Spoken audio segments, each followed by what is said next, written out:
Hi, it's Joy, and today I'm going to be watching Shadow and Bone, Season 2, Episode 5. You, yes, sesh, despise your heart. We've reached the mid-season point, the midway point of the season.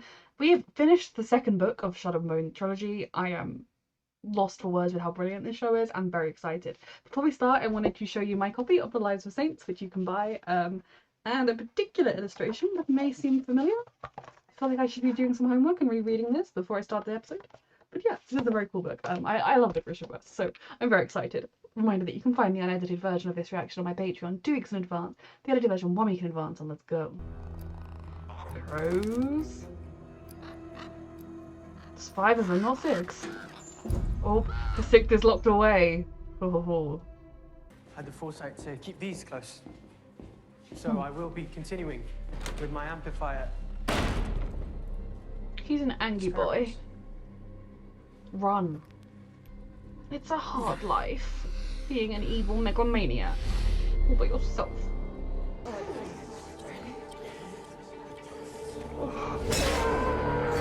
Helena.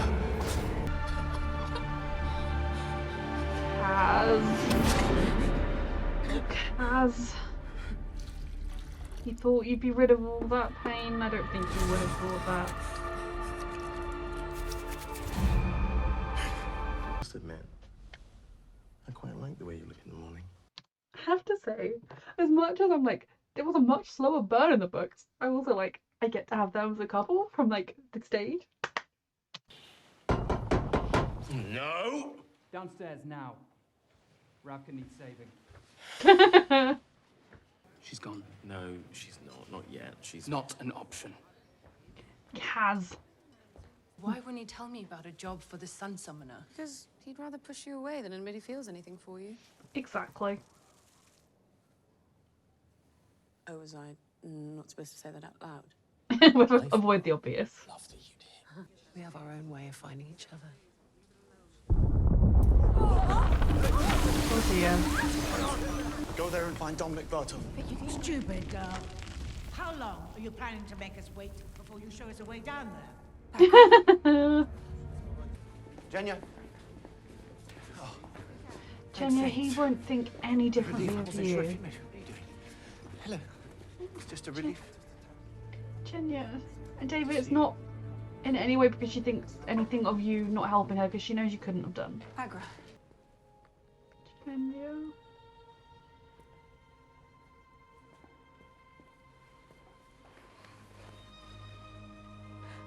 There's a lot of forgiveness with true good people. What happened? Who do you think, girl? Jenya Safin, Yes. the Grisha who poisoned the king. The king who raped her.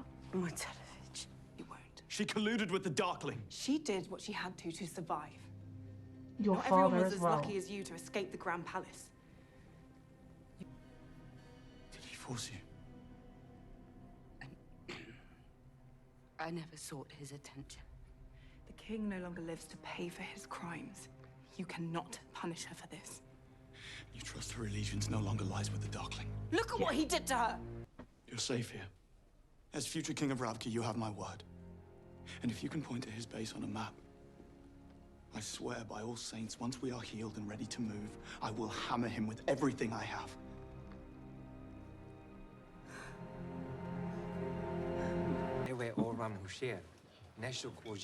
Let's discuss. Tell me more. Oh my god, they're gonna get on so well. You have your freedom. Why would this be what you choose to do with it? I'm not here for you. Just talk I'm about here your for Santa feelings. Lena. So much for what happens to saints is fate. You may be even older than the last time. Technically, you are older than last time. Saints, that's a terrible name. What is What it? does it say? Why can't you read it? I can barely read it myself.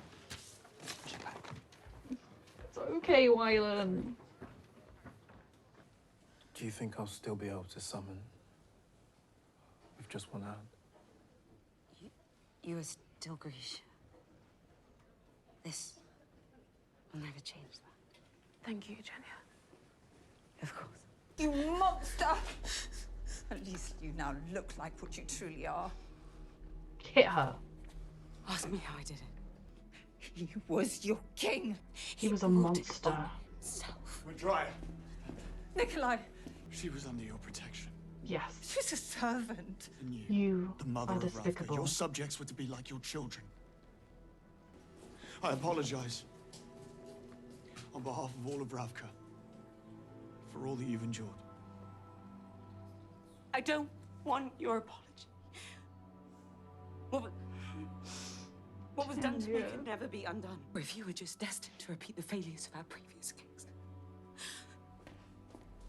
You're still yourself. You see that fire and fight you still have. You're travelling fast. So excited to see Shuhan. Talia, I was actually looking to buy some firing powders. Do you want to come? Is he avoiding Jesper? Oh, for explosive? I made a mistake. You would have died. You know, I've been replaying it in my head. Multiple times. Variations on what I could have done. Calculations What can't I fix- should have done. Your calculations can't fix this, David. You can't fix me. He can love you. You don't understand. But what's inside you? It's true strength. It's steel. It's brave and unbreakable, and it doesn't need fixing. Exactly. He sees you. He just wants to love you. She amplified me. To seek out familiar heartbeat.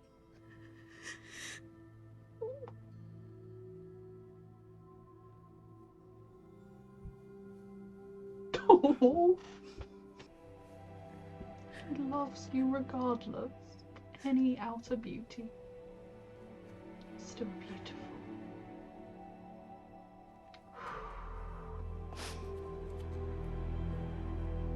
I'm glad. She should never be alone. How do you know what mixes with what? It's just chemistry. And I had a just trial and error. He had a tutor. Explosives. You keep all of that in your head, and you still got all your fingers. You might just be the smartest person I know. Exactly. Talia. Sorry. Talia, Regardless of anything else. You're looking for something specific. the Nashien, Straight to the point. The nation is at Amrit Jen. from what we understand.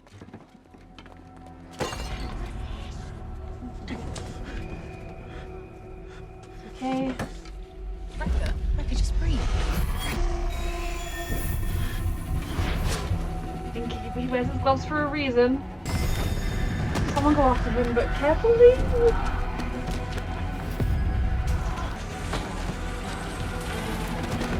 He's got you.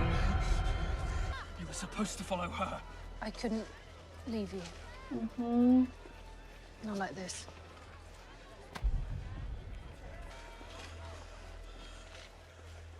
I see him in places that he isn't. Oh, saints! Thank I was God. beginning to worry I might have to tell Alina you're dead. I did try to warn you, Now he's all gracious. try to explain. Come on, Alina! What are you doing? Yeah.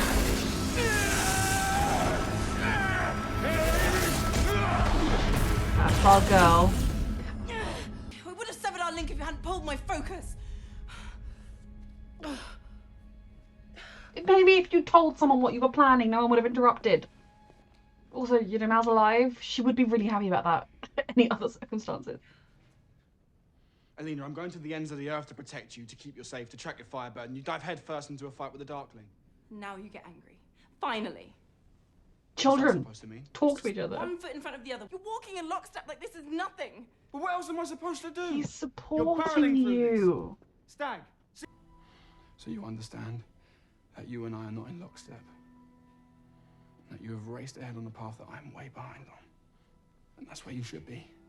Because you were meant for more. Mal. No. I'll get you the Firebird. That's all I have to offer. Mal, she loves you. That's what matters. She's not going to sell it to us. We'll just have to take it. She'll be After prepared Nina for that and I now, ordered the but... chrysanthemum tea. You don't seriously expect me to break into this woman's house? So yeah, what did you think we were Why do here you for? think we're here? You can't unlearn that sort of hatred. You actually can. And you swore an oath to...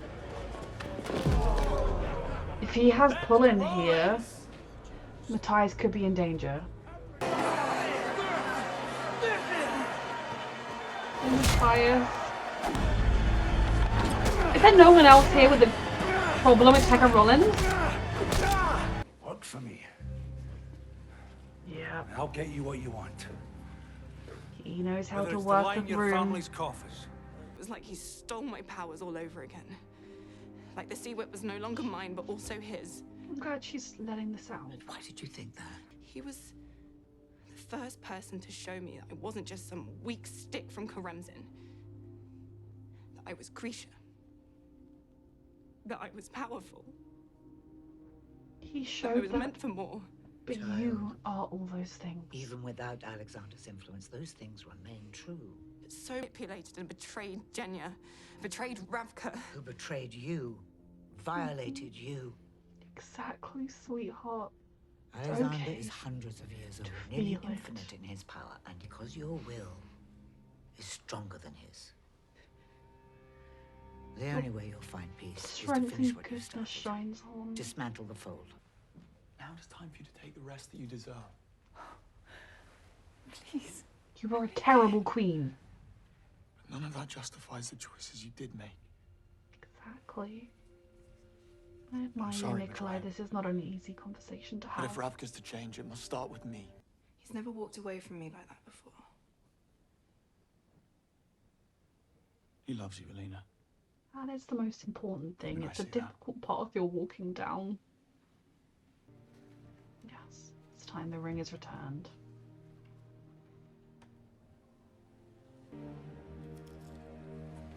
I love their friendship so much. I just love these fucking characters so much. There is a heavy burden on your shoulders and it's only gonna get heavier. Just looks like he's slowly decaying and it fits. The whole world will hear it when I make her scream. Yes, you're a stable and sane man. We enter through the front courtyard. She's expecting Antechamber, you. Middle courtyard. We're not discussing it outside the front door, are we? Sweep the entire Really? She must have some kind of traps or resources for anyone who might break into her home. Listen, I'm sorry about what I said at the Jasper really likes to have important conversations in the worst moments. club. Just stop, please. This isn't the time. Patronizing me. He's not. You are smart. Oh, why was saying you have nothing to be ashamed of? You're trying to tell me how to feel about my shame when you're hiding the very thing that makes you special. My face? I would never. I'm talking about the fact that you're Grisha. These boys. Zemini believed that Grisha powers are a blessing, so why do you hide it? Because it's not a blessing, it's a curse. Yeah. His mom. You have no idea what it's cost me. Jasper, we're going in. These boys. Behind you. Should have known the minute they got together early on they were going to have problems, but teething problems. Kate's know each other problems. Nina! Oh my god.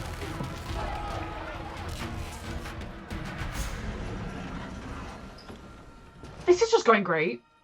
Does she really not have any booby traps in her home or any kind of thief prevention? Spread out. Sense a heartbeat.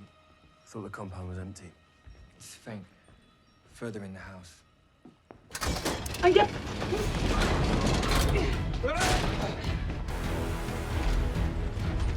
Oh god.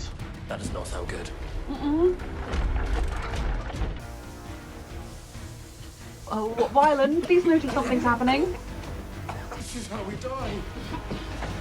Jasper.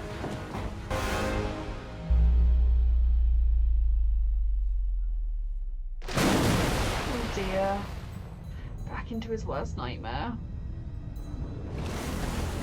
Did you really think I'd go away, brother?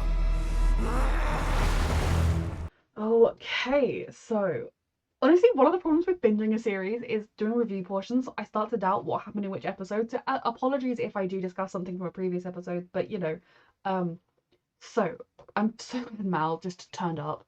I'm not entirely sure why they had him be taken by the First Army just to randomly turn up again. maybe that does happen in the books, genuinely, but in my head, he's with them in the tunnels during the escape, but things happen quite differently in the books, so fair enough. But I guess the dramatic thing of him arriving when Alina was doing the thing, and then she's all out of sorts when they have their argument. Now, at the end of the day, those two love each other. Even if they had not developed romantic feelings for each other, which obviously they have, and I ship them very hard, they would have always had a bond that could never be broken. But it's not, that doesn't mean it's a bond that will never be tested, a bond that they will never have to fight through. They are fundamentally very different people, and they've gone from being two kids who had the exact same life experience to being two young adults living violently different lives. And that is a hard thing to understand and to work your way through, but if you truly love someone, you will. Mal, I think, first and foremost, is definitely scared that he's not enough for Alina, that she's going to realise he's just some common soldier and she's so much more. I think he's also very afraid of where this journey could lead, what it could cost her. You know, she is willing to do anything it takes to try and save the rest of Ravka, and that is very, very scary when the person you love most in the world is willing to continue to take all these risks, and you feel like there's not overly much you can contribute. What they really need to do is sit down and have a conversation, but I think they're off to track down a Firebird, and we do also need to track down said Firebird. I loved, and hated, but loved the scenes with Jenya in this episode. I love that she spoke out for herself again. She, you know, I think with Nikolai, because it's the king and she's had previous bad experience with the king, plus it's his father, I think she didn't feel quite as confident to speak up in her own defense, but I loved Alina doing it. And I think that scene, Alina speaking up despite Jenya betraying her in so many ways in the first season, Alina speaking up in her defense, just being happy to see her and meeting her with love and outrage at what the Darkling did to her, both with her face and before, really helped that when she came face to face with the Queen, the person who specifically, who, you know, I remember in the book, and I can't remember if they had this conversation in the show, she talks about how when she was younger, like when she first started working with the Queen as her tailor, the Queen feted her and was like, oh, isn't she my pretty little Grisha? Oh, I love her. And then the minute the king put his attentions on Jenya, instead of protecting her, the Queen hated her and mistreated her as a result. And so taking that anger out on the Queen, 100% valid. And I absolutely loved Jenya standing up for herself times 1,000. And David pointing out that she is strong, that she is made of steel, and that underneath it all, that is what matters. I mean, there are going to be people who are shallow, who are going to treat her differently or look at her differently because she doesn't happen to be beautiful. But that isn't anyone that matters. Anyone that loves her, they will see past some scars to see that, for one thing, she's still freaking beautiful. But that doesn't even matter. It didn't matter when she was, and it wouldn't have mattered. It doesn't matter now. Who she is strong and brave. And the minute she realised she was in a bad situation with a Darkling, she risked everything to get out, and that is what is important.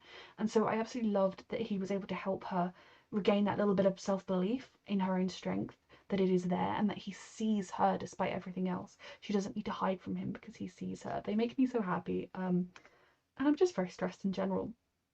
So those were lovely scenes. Alina and Nikolai's friendship has always been one I've treasured from the books. I do believe that Nikolai wouldn't mind if it became something more, but I also love the fact that he is very respectful of the fact that she loves someone else. You know, I think he begins to fall for her, but I think it's like the beginning of falling for someone. I don't think it's like he's deeply in love with her. But I think they develop a real bond and this connection, these two people who both in different ways have the weight of a country on their shoulders, have all these people's lives, and they both genuinely do care about the lives that they have the responsibility to protect. And when they recognize that in each other, and it really forms a beautiful bond. So I loved their moments together. I love that he's able to kind of, I think part of why he's able to let his guard down with her is because he sees that despite their different upbringings and everything, she also feels the same weight and burden and responsibility that he does. Now, Alina's connection to old Darklin, not great, but I'm glad that she used it herself. If she just told someone what she was planning, maybe they wouldn't have got her out too soon. But she needs, that conversation she had with Baghra was very, very important for her to both acknowledge that it's not just Jenya and Ravka and everybody else that the Darkling violated, that the Darkling used and abused. She was too. He not only lied and manipulated her, but he stole her power. He inflicted the collar on her in a very violating way. Like, those scenes are hard to watch for a reason. and it's okay for her to feel that pain and to be angry about it. And if it made her feel some degree of self-doubt, that is okay. But she is in the process of finding her way through that, of figuring out just how strong she is. And that yes, he has been a big part of her life at this point, but he does not define her. And Alina is gonna shine, and that scene was very, very important. And for her, I'd give her a hug and then be like, "You've got this." But also, I don't think she really needs me to do that. But for my own sake, I'd like to give her a hug and tell her she's got this. She and Mal will be fine. They'll patch things up. We are rattling on through things. You know, like season 1 more or less covered the first book. Season 2, it's like, oh, second book, blink and you miss it. I mean, it was 4 episodes. I suppose that makes sense. And I'm genuinely now like, are we gonna just do the whole trilogy, like 2 books of the trilogy in this season? I mean, like I said in the books can take more time with certain events, that if the show spent, you know, multiple episodes with just kind of character development, you wouldn't. It happens differently. TV and books are very different format, but I'm stressed if we are, because I did not come into this emotionally prepared to watch the end of the trilogy. So, old Kieran, he's just a little bitch, like always. I love him as a character. Like, I will tell him I hate him. I will be dismissive of his pain and his suffering, because he is just such an evil, despicable human. But he's a fantastic character, and Ben Barnes is doing a brilliant job of bringing this character to life. I despise him with every fibre of my being. Across the sea to Catadam, and then, I mean, one thing I will say with this show is they make sea journey distances very quickly. I love that Jesper was never going to just, he was like, well, I was telling Edge everything. And I love that he, you know, she came along and then her thing of, I'm doing it for Alina, I'm not doing it for you. When obviously she was doing it for him. And the fact that when he was having kind of his panic attack, I don't even know if that's the correct terminology for it, but just that absolute trauma from his past just being brought right up and being right there with him, she saw that and she brought him out of it, and she was still able to complete the mission, but she went and because she knows him, she grabbed him, she touched him for long enough to save him, to get him out of the crowd, and then she made sure she was firmly away from him, that there was nothing touching him, that he had his own safety and space, and that was very, very important. They really do see each other, and that's why I think, despite the missteps that they both will make, him in particular, that their relationship, however, whatever form it takes, there really is a way for it going forward. I love the crows working together, and I love Tolya and Zoya being together. Like, what? This is ridiculous, but at the same, I mean, with them, I love it so much. It works so well. Now, the other big thing in this episode, for Kaz, is I feel like he would have thought for the longest time that defeating Pekka Rollins would have made him feel better. Like, defeat Pekka Rollins, all the trauma goes away, everything's fine, he's on cloud 9. But life doesn't work that way. Getting your revenge doesn't work that way. In some ways, it might leave you with less to hold on to, because for so long that revenge was keeping you going. That trauma is never going to leave him, but in a way now he might be forced to find. I say he might be forced to find healthier coping mechanisms. He is also Kaz Brekker, but I think he might actually have to start dealing with the trauma rather than just channeling it all into this desire for revenge. Matthias and Hellgate, not having the best time. Yeah, it didn't even occur to me that Pekka Rollins would end up in Hellgate with him. Now, obviously, Matthias is not weak. He is an extremely good fighter. He's a former Dreskeller. He's not easily going to be taken out. But Pekka must know that Nina was in on the whole plan, and his threat was that if she didn't do what she said, he'd hurt Matthias. He now runs the prison. So is he gonna go after Matthias somehow? That's stressful. It is absolutely insane to me that we're gonna spend an entire season with Matthias in prison, but at the same time, it makes sense, because plot-wise, why he wouldn't necessarily stick around with just plot-wise for the Tales of Crows and Cricket Kingdom. That's when they get him out. It's just very interesting. That's not the bit that I thought they would leave to fit with the books, whereas the whole Pekka Rollins thing, I thought they would, but I suppose Pekka Rollins is still technically alive and a threat, so maybe we will just face him again. Now, one of my absolute, I mean, it's not my only favourite episode, because, I mean, this show is covering 2 of my favourite book series from within the same world. Like, there are so many characters and character moments that I adore, but as you know, Wylan and Wylan Jess have a very soft spot in my heart. And, I've been puzzling my brain, how did I feel about the fact that they have sped up their relationship? And I'm completely happy with it, because it kind of has a different spin on it. In the book, I remember it was quite clear that they liked each other very early on, and it was kind of just them feeling their way around each other. And there are still elements of that. They don't know each other very well. Wylan in particular, has a very interesting backstory that we know nothing about in the show. Beyond he can play the flute, he can play the piano, and he started to say the word tutor before he cut to say I practiced. Jesper, similarly, we know he's from he's a Zemeni from Naya Zem, and that he is a Grisha and doesn't want to talk about it, but we don't know much about him either. And in this episode, I think we finally began to start peeling back the layers, which I've been so desperate to do, because, you know, it's one of those things where I know their backstories, and so I don't know, maybe I should just be talking like, oh, you can see that, you know, Jesper did that because of this, and oh, Kaz did that because, but when the show hasn't revealed it, on the off chance that they don't reveal it this season, I don't want to spoil anything. But for Jesper, for that, for when he just kind of, well, you can't read it, it had never even occurred to him that anybody couldn't read. I imagine most people seem to be literate in this world, and that somebody who is fairly well spoken, like Jesper, like Wylan, who is so smart and intelligent, like it's stupid, but we just associate intelligence being able to read. You know, he can do all these chemicals and equations and things, and why wouldn't he be able to read? Obviously, there are all sorts of learning disabilities and reasons why you can't read. But for Wylan, that was kind of like being slapped in the face again. It was like brought back, I'm sure, some bad memories. It just was not good. And the fact that he kind of shut down, was separated from him, was all like, Tolya, let's go shopping. And like, I love Tolya being the like the brotherly like relationship advice. And then when Jesper went to talk to him, and he was like, you're so smart and wonderful, and like you can keep all those equations in your brain. How could you? Like, you're still the smartest person I know. And then Wylan walked off, and he was like, what did you do? Like, that was just such a funny interaction, because Tolya, of all people, I love it. I mean, I say Tolya of all people just because Tolya is not with the crows at any point like this, and I love it. And I think Jesper was being genuine, because what he says is truthful, and it's something that Wylan will hopefully one day come to accept, that the ability to read or not read does not mean you're not smart.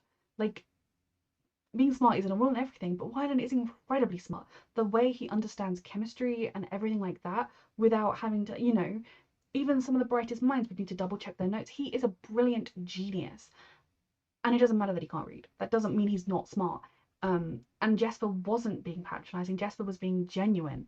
But I think Jesper doesn't realise how far this hurt goes, and how many scars there are, in the same way that Wylan can have no way of knowing why anybody would want to hide that they were a Grisha, particularly somebody from a place where Grisha are revered and respected. But we saw from Jesper's reaction that there is a very painful story there. And I think they're both beginning to scratch the surface with each other. They have this connection, this chemistry, they fancy each other, they enjoy each other's company, which is obviously the brilliant cornerstones for the beginning of a relationship. But whether it's friendship or more, as they are, they're really beginning to scratch the surface of each other's deeper secrets, things that neither of them want to talk about, but if they're going to go anywhere, they're going to have to. So I'm very excited to see how they're going to continue to unravel this. Also stressed about how the hell we're going to get out of this plan. Like, they're stuck in a panic room with gas. I do believe Tolya is keeping his airways clear and like keeping himself up, but that's taking a lot of his power. Wylan is just merrily rigging the door. What is going to happen? Very stressed. Also very excited for the last 3 episodes. Reminder that you can find the unedited version of this reaction on my Patreon 2 weeks in advance, the edited version 1 week in advance. Thank you so much for watching.